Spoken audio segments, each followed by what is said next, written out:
Marine l'orphelin partage régulièrement sa vie professionnelle et privée sur Instagram.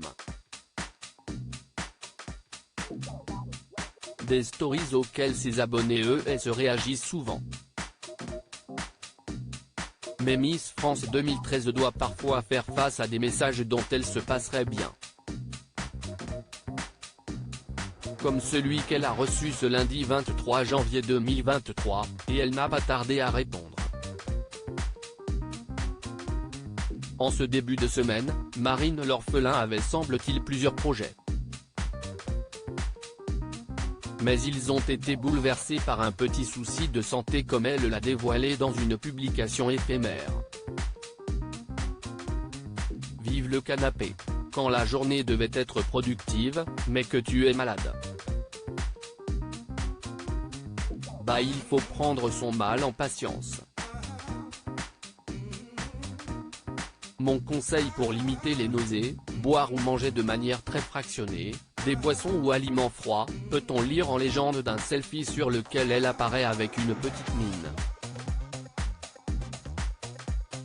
Très vite, des internautes ont supposé que Marine l'orphelin attendait son premier enfant avec son futur mari Christophe. Vive les joies de la grossesse, a-t-elle notamment reçu.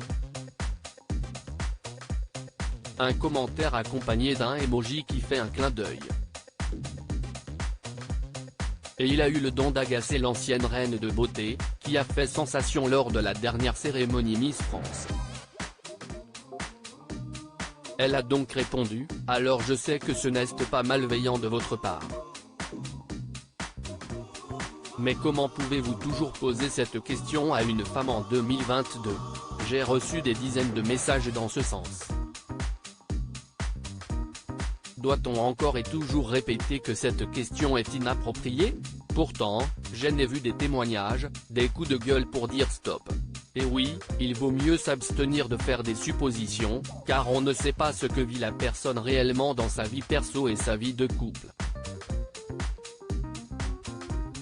Bref. Nombreuses sont en effet les personnalités à avoir subi la pression du public sur le sujet d'un éventuel bébé. Laurie Tillman par exemple en a déjà parlé à l'époque où elle était encore en couple avec Juan Arbelay. Si je n'ai pas encore d'enfant, si est pour une raison qui m'appartient et je ne vous la dirai pas, avait-elle lancé à une journaliste de Téléstar. Elle en avait également parlé en novembre 2021 dans son podcast Comment tu fais ? On est le 2 juillet. Je poste une photo banale d'une copine et moi, sortie de plage, pour célébrer le début des vacances. Et là, si est le drame, une déferlante de commentaires, de félicitations et d'articles annonçant ma grossesse s'abattent sur la toile.